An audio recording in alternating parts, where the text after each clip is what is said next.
Good morning, good afternoon, good evening, depending on the appropriate greeting of the day, wherever you are in the world.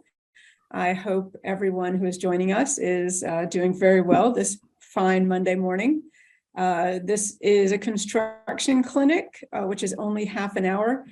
I do apologize for the change in schedule. We had one of the presenters who was meant to be presenting today on adjustment and change in cost, had an unavoidable work engagement. And so, work comes first, I guess. You probably all know how that's like. So Andy very kindly has taken time out of his day from a conference he is attending, and he will be answering your questions. We had quite a few questions submitted in advance, so thank you very much. And with no further ado, I will jump straight into a quick introduction of the ICCP, who we are and what we do. Okay, so who is the ICCP? What is the ICCP? We are a professional members organization that recognizes those with skills, qualifications, and expertise in the professional management of construction claims. We have three broad objectives, which are to establish international standards for the management of claims, to give recognition to those who have gained that knowledge and experience, and to help and educate those who wish to gain that experience in claims management. Why is there the need for the ICCP when there are so many other construction organizations? Well, quite simply, construction claims have become a key part of the international construction industry, and claims practitioners come from a broad variety of backgrounds within construction, from engineering, quantity surveying, law, and project management, and it goes on. And until the ICCP, there was no institute that specifically recognized the specialist knowledge, experience, and skills that it takes to manage, prepare, and respond to claims to the highest level of professionalism. Okay, so I will quickly introduce our steering committee. You may recognize the face Andy Hewitt, our executive officer, Paul Gibbons, our current president. We have 3 elected fellows, and Nina is our general manager. I am currently covering for her while she is on maternity leave. Okay, and in terms of membership, I won't go through all of our classes of membership. I will say that we have 3 levels of regular individual membership and 2 levels of student and graduate membership. And we also have corporate membership. Each of those, as with all professional organizations, have their own set of criteria in order to join. Our corporate membership is for companies that specialize in claims or have claims departments. And what is in it for the members? What do our members get out of their membership? Well, we have a private members area of our website, which has a knowledge bank of articles, case studies, white papers, etc. We have listings of training opportunities for CPD opportunities around the world and around the internet. We list programs in further education that may be of interest to contracts and claims professionals. We even have a bookshop, which doesn't sell books, but does review the latest industry releases. We have a growing library of practical templates that help our members save time and also ensure that their claims are to the highest standard. We have regular CPD opportunities such as this one. Most of them are open to the public, but only members get a CPD certificate. We also have the ICCP Academy, which are webinars which are for members only and are on more technical topics. And we have discounts with a couple of publishers, as well as our training partner claims class. We have a monthly newsletter to keep members up to date on happenings in the industry. We offer industry exposure in the form of a public listing of members, as well as a logo and a certificate of membership. We have a private LinkedIn group where members can discuss their contracts and claims questions in a confidential manner. And we have the optional benefit of the Register of Claims Practitioners, which is most popular with our members who are consultants. Okay, if you would like to know more or to get that information in a slower form, then please visit our website, instituteccp.com, or email me, Jennifer Smith. And if you requested extra information when you registered for this webinar, then I will be sending you some information in the next few days. And with that whirlwind tour of the ICCP, I will hand this over to Andy Hewitt. Good morning, Andy. Hi, Jen, and hi to everywhere. Morning, evening, or afternoon, wherever you are in the world. I'm currently in Dubai, where it's nice and sunny and warm. My apologies in advance in case there's some unwarranted noise in the background. I am in fact staying with my son and daughter-in-law, and we've got 2 children in the house, under 2. So there may be a little bit of background noise. We can't make them be quiet all the time. And unfortunately, it's an open plan house. So finding somewhere quiet to actually do this is a bit of a challenge. So let's get on with the questions and see how we go. So question number 1. If the time for completion has passed or no extension of time has been granted in the contract becomes null and void. Well, firstly, no, the contract does not become null and void. The contract is in existence until both parties, the contractor and the employer, have carried out all their obligations. So no, it doesn't become null and void. Assume that an application for an extension of time is under evaluation. What happens for the obligations under the contract for each party? So we've got a fairly typical situation. The contractor has not completed at the original time for completion, but he's got an extension of time claim or claims that have not been agreed at this point. Well, nothing happens to the obligations of the contract. They remain exactly the same.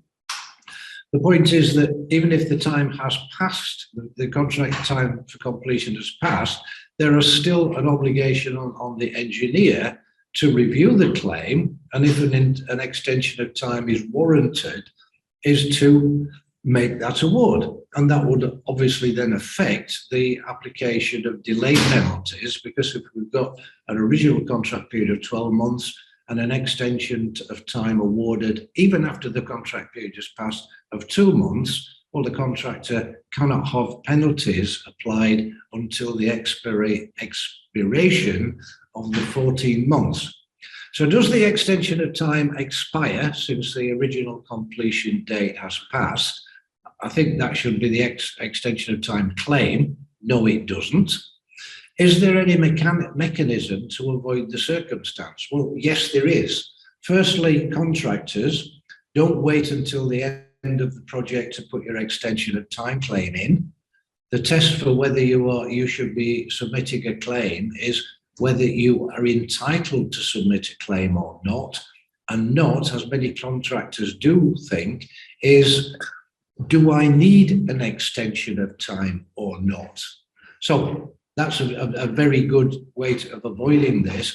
When a delay has occurred which entitles you to an extension time, put your claim in. And what if the scenario from the subcontractor's perspective? Well, that's exactly the same, but of course your contractual relationship is as a subcontractor with the main contractor. And I would double underline that one, because if you as a subcontractor don't put your extension of time claim into the main contractor won't put it through to the employer or the engineer. So you really get on a double hit there. You have to make sure that the main contractor passes your claim through if it is actually something that the main contractor can claim for from the employer. So I hope that answers that question. Question number 2. I represent the employer in one of our projects. we have a claim from the contractor regarding the employer's failure to provide full access to the site within 28 days as required by our contract, which is based in FIDIC. Now, I happen to know that FIDIC, as with many other standard forms of contract, the failure to give possession and access to the site or parts of the site within the contractual period or the program period will entitle you to an extension of time to the extent that that delay affects the time for completion. So there we are on that one. The engineer requested an extension of time of 20 days from both parties to complete the determination beyond the 42 days. So this is not really an extension of time, is it? This is the engineer under FIDIC has 42 days to respond to the contractor's claim, to either reject it, accept it, or maybe accept it with a reduced amount, or possibly ask for additional particulars. But he's saying, I can't do it within 42 days, I want an extra 20 days. Now, the question goes on, the contractor has since rejected the request. What does that mean? Does the engineer discontinue to work on the determination? Well, no, the engineer does not continue to work on the determination, does not discontinue to work on the determination. The engineer under FIDIC has an obligation to respond within 42 days. He's obviously failed in that obligation, so it's caused the employer to breach the contract. But it doesn't mean to say that now he doesn't have to do anything. Yes, he does. He has to respond to that claim. And if it's within 60 days, he still has to respond to it. Or if it's within 80 or 100 days, he can't just get out of that obligation. In real terms, and putting my project manager's hat on rather than my contractual hat on, is that if I were the contractor here, I would be sending notice to the engineer with a copy to the employer who is paying the engineer to carry out his obligations under the contract, to say the 42 days has passed, we still haven't had a response to our claim. I will be bringing it up in every meeting that I have with the engineer and the employer, and do whatever you can to keep the pressure on the engineer to respond to this claim as soon as possible. Put it in your monthly progress reports. Keep sending reminders and keep pressing on. Unfortunately, though, in FIDIC 99, there is no recourse if the engineer doesn't perform his obligations to respond within the 42 days. In FIDIC 2017, this is something that's been addressed by FIDIC, and if the engineer doesn't respond within 42 days, the claim has deemed to be rejected, which means that then the contractor can invoke the dispute provisions and put it into process to be settled under dispute. So I hope that that answers that question. Question number 3, in FIDIC 1999, subclause 12.4 emissions, which is the emission of work from the original contract, it says this cost is not deemed to be included in the evaluation of any substituted works. The question is, can the variations or increasing quantities instructed in other areas but not related to the specific emitted item be considered as so-called substituted works? My apologies, I've got a meeting going on behind me. The full part of this clause is actually says, subclause 12.4 emissions, deals with when part of the work in the original scope is omitted as a variation. And the actual wording is, the contractor will incur or has incurred cost which, if the work has not been omitted, would have been deemed to be covered by a sum forming part of the accepted contract amount, which means to say that it was in the original scope of works. Second qualification, the omission of the work will result or has resulted in this sum not forming part of the contract price. So again, we've taken it out of the original scope of works. And thirdly, this cost is not deemed to be included in the evaluation of any substituted work. Then the contractor shall give notice to the engineer accordingly with supporting particulars, and then we have a claim the engineer has to determine on the matter. So let me give you an example which may help understand it. We've got our scope of works. The employer decides that he wants to omit some of that work, but at the time the omission is made, maybe let's say it's a lump sum contract. The contractor has done the design, has incurred the cost in doing the design internally, or maybe is had to employ subcontractor designers to do the to carry out the design. It could well be that because he's still on the original scope of works, he's actually gone through the engineering, the procurement. He may have placed orders with long lead items with a factory bid to be delivered. He can't cancel that order without paying penalties. So those are the sort of costs that he could have incurred before the work was omitted. So what FIDIC is saying in this clause, if that is the case, and those costs can't be recouped through a different work, maybe the substituted work. So maybe the equipment is still part of a variation, but it still can be used in the substituted work. But it's a catch-all thing which allows the contractor, if he has incurred any cost, to be able to claim for that cost back. So I hope that resolves that one.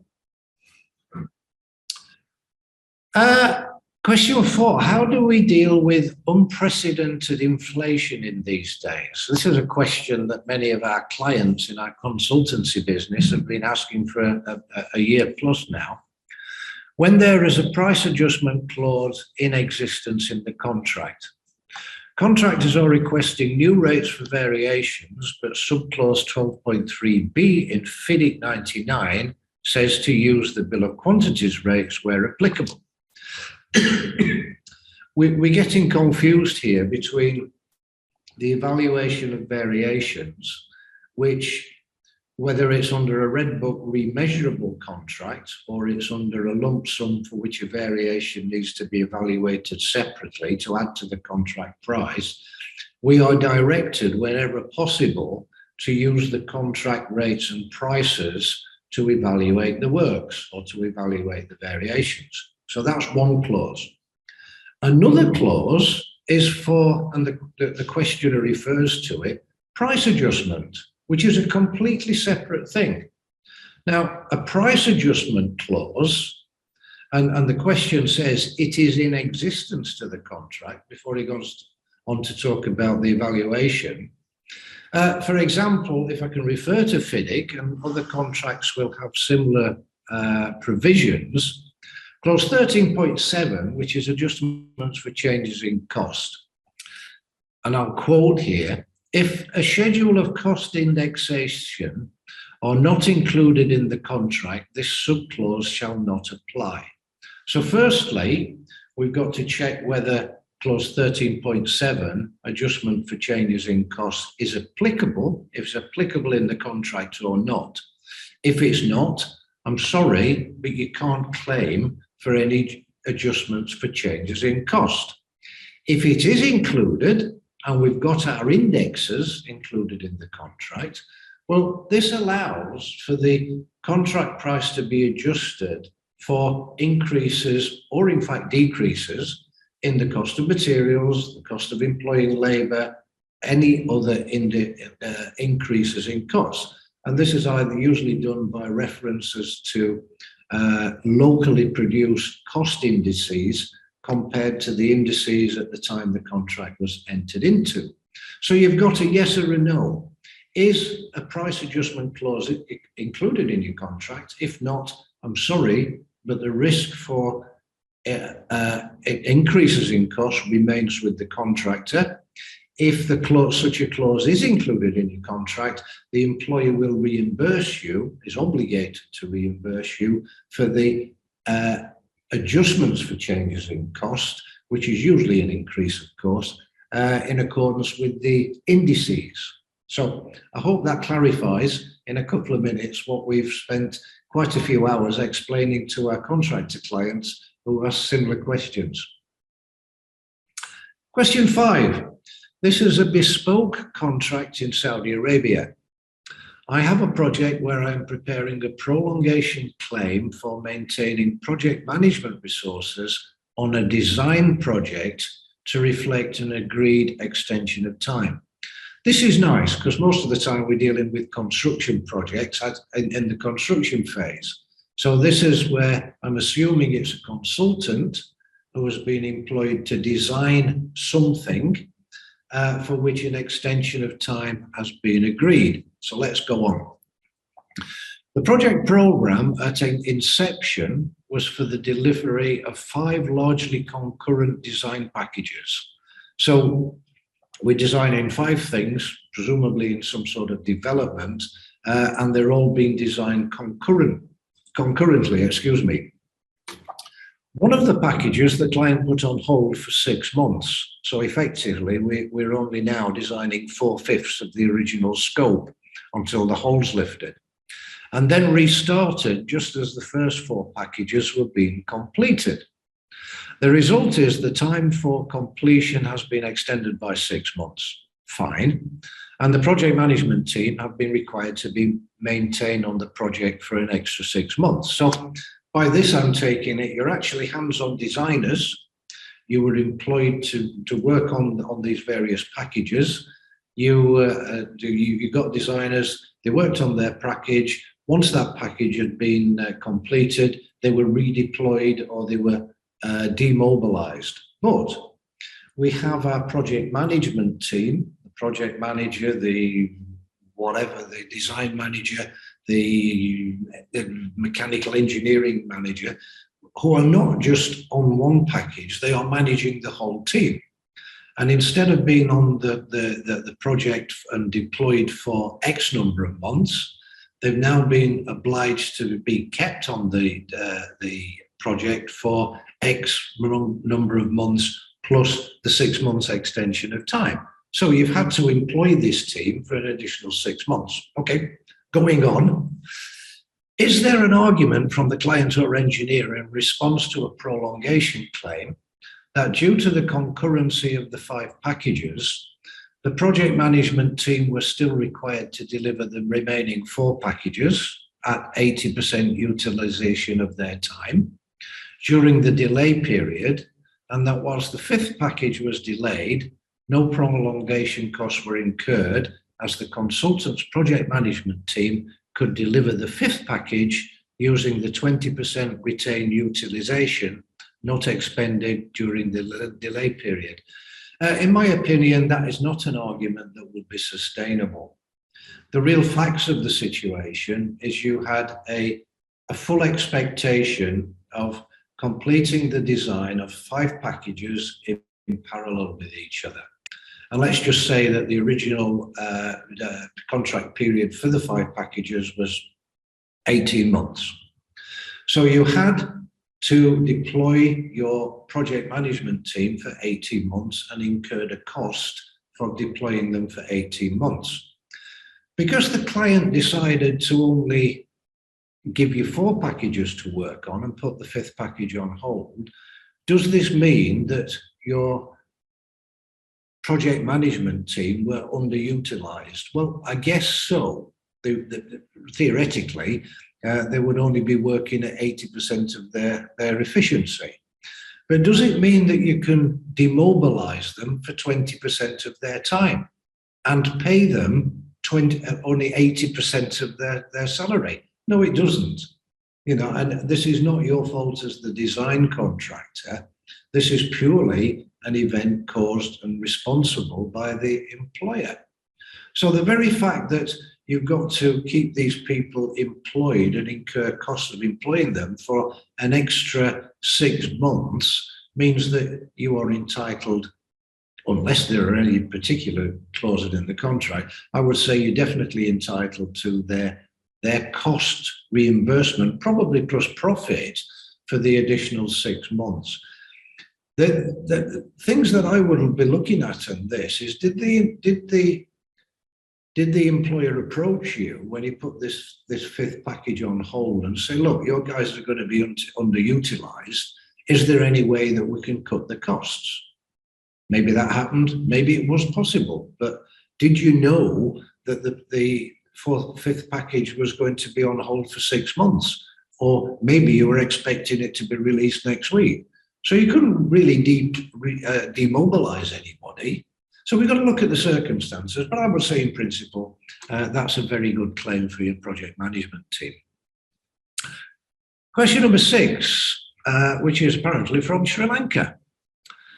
A dispute has arisen between a condo developer and the Residents Management Association. So this is, the dispute is not between, it's nothing to do with construction, it's after construction.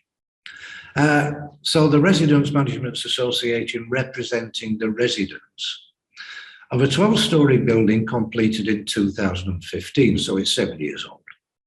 Parts of the building balconies are constructed with concrete louvers, and they've begun to crack for the past 1 year or so. So they began to crack 5 years after completion. The louvers were constructed with a single reinforcement of 12mm diameter steel bar and currently found corroded. Now, I'm a quantity surveyor by profession and a claims and contractual expert by choice. Even I would think that one 12mm steel bar in a concrete louver is not a lot of reinforcement, but I'm not an engineer, so I would defer to the experts. Recently, one of those louvers has fallen on a windshield of a vehicle parked in the ground floor, so it's obviously a dangerous situation.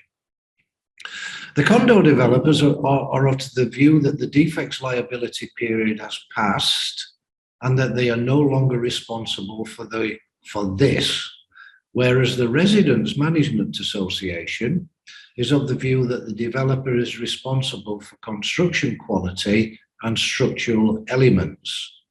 The Residents Management Association is not sure how long the developer is responsible.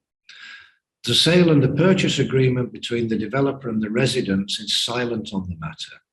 Please advise as to the position taken by each party and the means to resolve this dispute.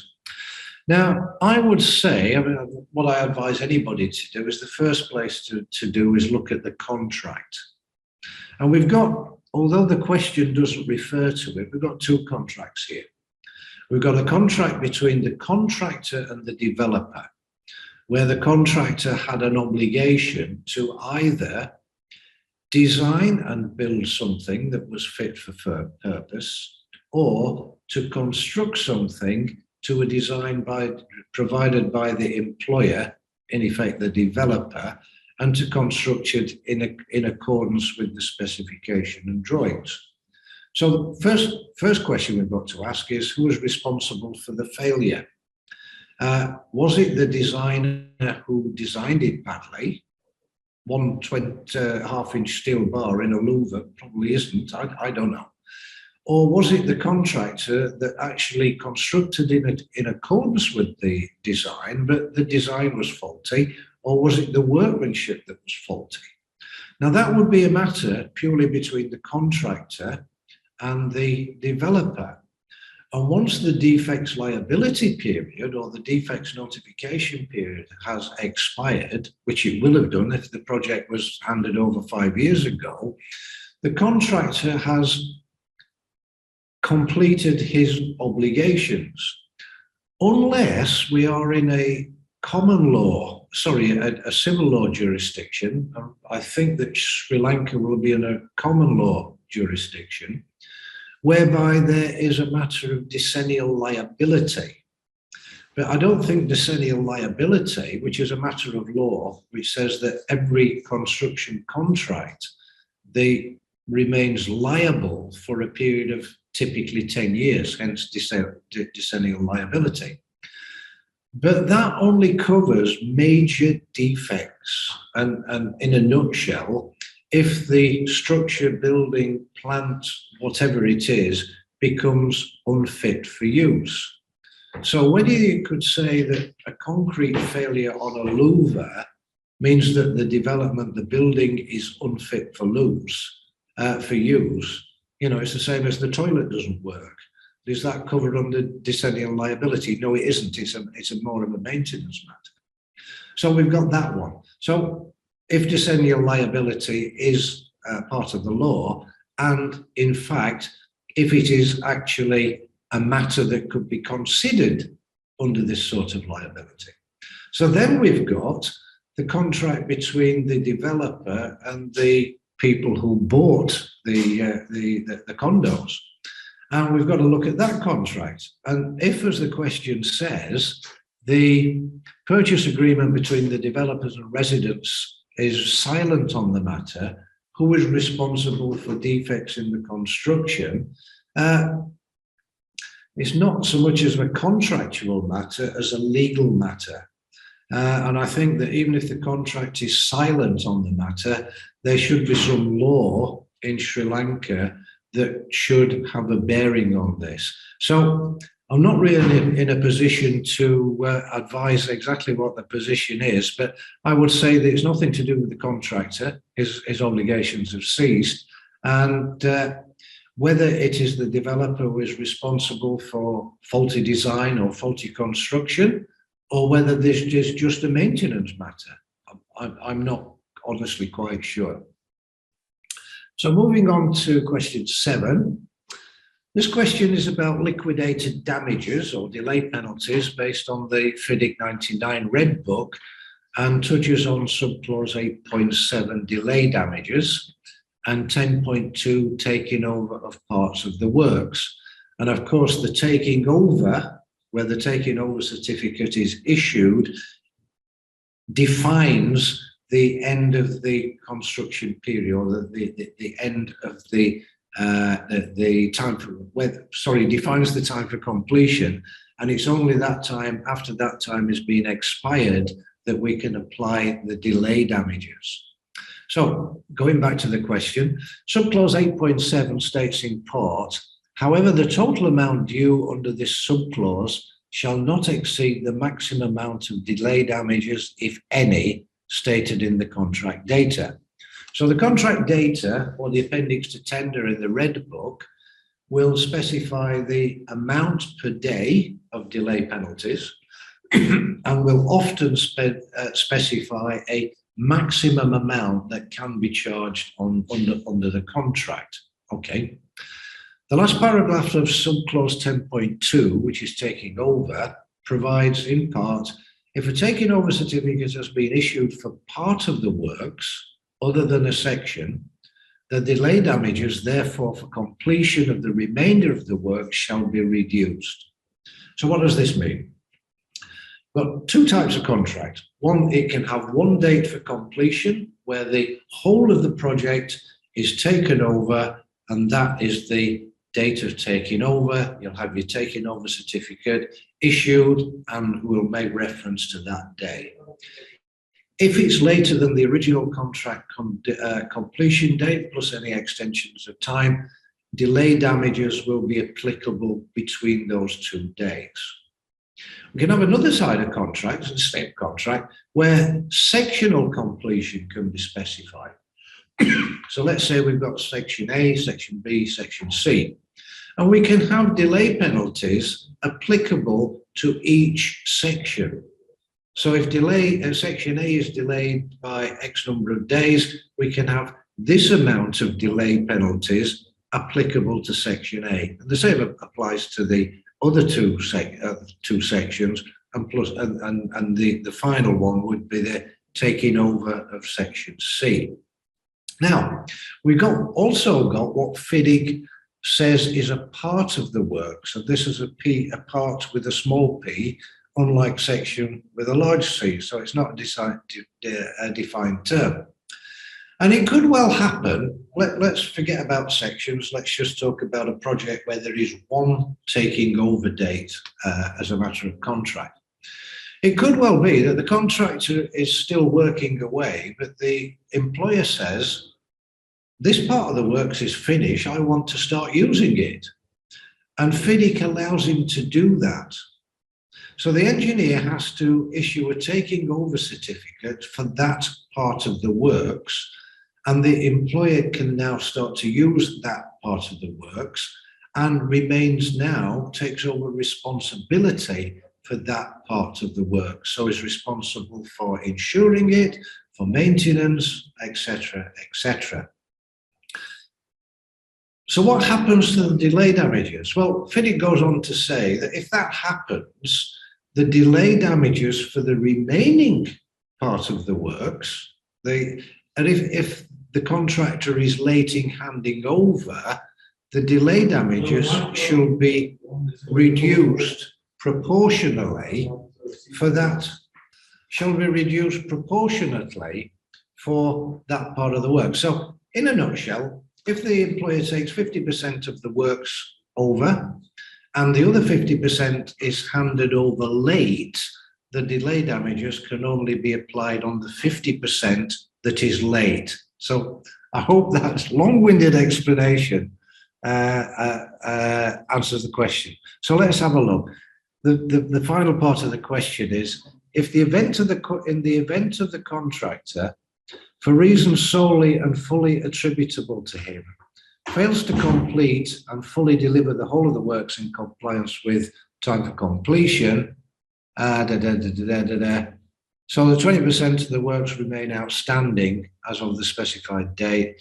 In this scenario, would the contractor be liable for payment of daily liquidated damages up to the maximum? Well, yes, the maximum would still apply, but it would only be on, the question says it's the remaining 20% of the works. So I hope that explained things. Question 8. The contract is the FIDIC Red Book 1999, but it's been amended to a lump sum. The question is, the contractor entitled to claim for additional costs, which it considers it has incurred due to a significant number of variations, introduced by the employer during the construction phase. The additional costs claimed solely relate to the contractor's engineering time spent reviewing, coordinating, and producing new shop drawings. All of the costs related to the changes are measured and valued through contract variations. Okay, so it's a lump sum contract. The variation has to be evaluated so that it can be added to the lump sum price. Now, the way I would do this would be to measure the variation, adds and omits, the quantity surveying exercise, and evaluate it. But in with the measured work, I would also be adding the engineering costs for the preparation of the shop drawings. The engineering, as the question says, the engineering and time spent reviewing, coordinating, and producing new shop drawings. I would include that in the variation. If you haven't done that, well, providing you can actually prove that you've incurred additional costs, I will submit a separate claim to it. But really, the easiest thing is to put it with the variation. Now, if I were in receipt of that claim, I would want to see, however, that you have actually incurred additional cost. Remember that cost is cost actually incurred. So have you had to bring additional engineering people in to deal with the variations? Yes or no? Have the engineering team, have they been required to be deployed for a longer period because of the variations, therefore you've incurred additional cost? Or have they just been done by the existing engineering team who would have been on site in any case? In that case, you haven't actually incurred any additional costs. Maybe you've paid some overtime for them to work weekends to do this. Well, that would be a claimable cost. So yes, in principle, but you've got to demonstrate within your claim that it was an actual incurred cost rather than, well, something that we had to do. But we actually did it using our existing resources, which would need to be on site anyway. Number 9, our construction project suffered delays due to the pandemic, and we incurred additional expenses for logistics issues, transportation, etc. Our claim for prolongation, delays and costs caused due to the pandemic was rejected, saying it is not attributable to the client and the client is not responsible. Well, it's not attributable to the client, but many contracts, and the question says it is actually a FIDIC contract. Is this force majeure? FIDIC is silent on this. Well, as you can imagine, we've looked at this issue many, many times since the pandemic. FIDIC isn't actually silent on it. The clause that deals with force majeure is silent on it, and things that can be described or similar to a pandemic, an epidemic, is not as an item that become considered as force majeure. So take that as fact. It's not a force majeure item, therefore you can't claim for it under the force majeure claim. However, clause 8.4 under FIDIC says that if as a result, and I'm not quoting here, but this is the gist of the clause, if as a result of government action or epidemic, the contractor suffers delay, is entitled to an extension of time. So this is where FIDIC provides you entitlement to time because of COVID, but this is 8.4 and it only allows you for time, but not for additional cost. So what is your advice? Well, that is my advice. Although we have actually put a couple of successful claims, because there is in that clause, there's another clause, which is changes in the law, I think the clause is called. And we made the argument that many governments introduced new laws or regulations to control COVID. They shut the airports, they made people stay at home, they restricted travel. Lots and lots of things happened. So we made a couple of successful claims on behalf of our clients, but we had to link it, the additional cost to government action and not just to COVID. It was a little bit grey, I will admit. So I hope that answered that question. In a future construction clinic, if you want your question to be addressed, get them submitted early to Jen, so you're at the top of the list instead of at the bottom of the list. So thank you very much. I hope that's helped, and I hope that advice has given you some insight into your particular problems, and the other people attending, well, listening to your problems has helped them with their problems as well, which is often the case. And I will say a lot of the questions we have are from members. So I'm going to go ahead and post anything that was not answered live. I'm going to go ahead and put in the LinkedIn group. So please check out the LinkedIn group if your question did not get answered. And I'm very sorry if your question did not get answered, but I do thank you, Andy, for your time. I know you are in the middle of a conference day and you just stepped out to come and answer these questions for us. So I do appreciate that. Very interesting, actually, the conference. I'm meeting quite a few ICCP members, which is very nice to actually meet a lot of people that I've known for many years, but to actually meet them in person. So it's an alternative dispute resolution conference. And obviously, a lot of the ICCP members, that's a subject close to their heart. So they've travelled to Dubai to attend the conference. So it's been a great day so far. Yeah, great. I hope you enjoy the rest of the conference.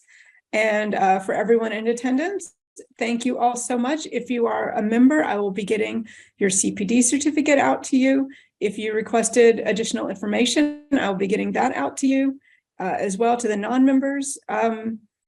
I will be sending out the new registration link for the original topic of today's webinar, which was adjustment for changes in cost under JCT, NEC, and FIDIC. And I think that's everything. Thank you all so much. Have a good day.